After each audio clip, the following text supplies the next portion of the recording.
शेतकरी बांधवांसाठी अतिशय महत्त्वपूर्ण आनंदाचे अपडेट असणार आहे। खरीप पीक विमा सर्व शेतकऱ्यांच्या खात्यात आता वितरण सुरू झाले आहे। LOT क्रिएटेड बाय IC म्हणजेच लॉट क्रिएटेड बाय IC शेतकऱ्यांच्या खात्यात पैसे जमा झाले आहेत। या संदर्भात आपण सविस्तर अपडेट पाहूयात। तर शेतकरी बांधवांना खरीप पीक विमा 2025 लॉट क्रिएटेड बाय शेतकऱ्यांच्या खात्यात पैसे जमा होण्यास सुरुवात झालेली आहे। तर मोठ्या प्रतीक्षेनंतर खरीप पीक विमा 2025 वितरण सुरू झालं आहे। लॉट क्रिएटेड बाय IC ज्या शेतकऱ्यांच्या म्हणजेच पीक विमा कंपनीच्या माध्यमातून जे काही लॉट क्रिएट झाले आहेत किंवा केले आहेत असे शेतकऱ्यांच्या खात्यात पैसे वितरण सुरू झाले आहेत। म्हणजेच पीक विमा आता वितरित होण्यास सुरुवात झालेली आहे। ज्या शेतकऱ्यांचे क्लेम कॅल्क्युलेशन झाले आहे त्या शेतकऱ्यांचे लॉट क्रिएट झाले आहेत व पीक विमा कंपनीकडून अशा शेतकऱ्यांची रक्कम जमा होण्यास सुरुवात झालेली आहे। नांदेड जिल्ह्यात सर्वाधिक शेतकऱ्यांचे पैसे जमा होण्यास सुरुवात झाली आहे व 2022 पीक विमा देखील जमा होण्यास सुरुवात झाली आहेत व आता त्यासोबतच खरीप पीक विमा 2025 देखील जमा होत आहेत। पण यामध्ये महत्त्वाचा प्रश्न विचारला जात आहे तो म्हणजे लॉट क्रिएटेड बाय IC म्हणजेच काय। खरीप पीक विमा 2025 पीक विमा कंपनीमार्फत ज्या शेतकऱ्यांचे क्लेम कॅल्क्युलेशन झालं आहे त्यांचे लॉट कॅल्क्युलेशन आहे किंवा लॉट क्रिएटेड बाय IC शेतकऱ्यांच्या खात्यात पैसे जमा होत आहेत। तर LOT म्हणजेच काय आपण ते पाहूया। कारण जे काही पीक विमा संदर्भात टोटल क्लेम अमाऊंट आहे, पेएबल क्लेम अमाऊंट आहे, बॅलन्स क्लेम अमाऊंट आहे ते पाहिलंच होतं आपण व शेतकरी बांधवांच्या खात्यामध्ये कोणते पैसे जमा होतात ते सुद्धा पाहिलं आहे। तर लॉट क्रिएटेड बाय IC म्हणजे पीक विमा अर्जाचं स्टेटस म्हणजे लॉट असतात ते क्रिएटेड बाय IC किंवा लॉट क्रिएटेड बाय IC असा दाखवत असल्यास त्याचा अर्थ तुमचा पीक विमा मंजूर झाला असून तुमच्या रकमेच्या वितरणाची प्रक्रिया सुरू झालेली आहे।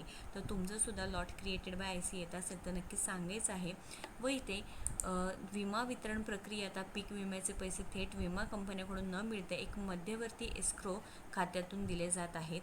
व लॉट म्हणजे काय, जेव्हा विमा मंजूर होतो तेव्हा हजारो पात्र शेतकऱ्यांचे छोटे छोटे गट म्हणजे लॉट्स बनवले जातात। लॉट क्रिएटेड म्हणजे तुमच्या पॉलिसीचे समावेश अशाच एका गटामध्ये झालेला असणार आहे। त्यामुळे शेतकरी बांधवांनो लॉट क्रिएटेड बाय IC झाल्यानंतर छोटे छोटे गट बनवले जातात ज्यामध्ये तुमच्या पॉलिसीचे समावेश आहे। अशाच एका गटामध्ये तुमचं सुद्धा नाव दिलं जातं व तुमच्या खात्यामध्ये पीक विम्याचे पैसे जमा होतात। आता पीक विम्याकडून प्रक्रिया थेट न होता एक मध्यवर्ती एस्क्रो खात्यातून दिले जातात जेणेकरून DBT मार्फत जे शेतकरी पात्र असणार आहे त्यांच्या खात्यामध्ये पैसे जमा होतात।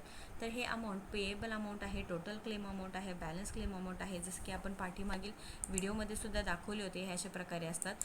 व जे IC म्हणजे इन्शुरन्स कंपनी असतात। लॉट क्रिएटेड बाय IC म्हणजे काय, इन्शुरन्स कंपनीने जे लॉट गट क्रिएट केलेले असतात याचा अर्थ विमा कंपनीने तुमची पात्रता पडताळून तुमचा डेटा पेमेंटसाठी पुढे पाठवलेला आहे। तर पैसे कधी मिळणार हे स्टेटस दिसू लागल्यानंतर साधारणपणे 7 ते 21 दिवसाच्या आत विम्याची रक्कम तुमच्या आधाराशी लिंक असलेल्या बँक खात्यात थेट लाभ हस्तांतरणाद्वारे जमा होते म्हणजे DBT मार्फत हे सुद्धा जमा होते असं सांगितलेलं आहे। तर शेतकरी बांधवांना मोठ्या प्रमाणात नांदेड जिल्ह्यात पैशांचं वितरण सुरू झाले आहेत। अनेक शेतकरी बांधवांचे अजूनसुद्धा क्लेम कॅल्क्युलेशन असो किंवा बॅलन्स 00 दाखवत आहे ते सुद्धा बदलत आहे। त्यामुळे शेतकरी बांधवांना टेन्शन घेऊ नका। तुमचंसुद्धा लॉट क्रिएटेड बाय IC म्हणजे गट इन्शुरन्स कंपनी क्रिएट केले असतील तर तुमचे पैसे तुमची पात्रता पडताळून तुमचा डेटा पेमेंटसाठी पुढे पूर्णपणे पाठवले जाणार आहे। व जे शेतकरी बांधवांना असं येणार आहे म्हणजेच विमा वितरण प्रक्रिया एस्क्रो खात्यातून दिलं जातं तर लॉट क्रिएट केल्यानंतर तुमच्या पॉलिसीचे समावेश असेलच तर तुमच्या गटांमध्ये हे पैसे जमा होणार आहे।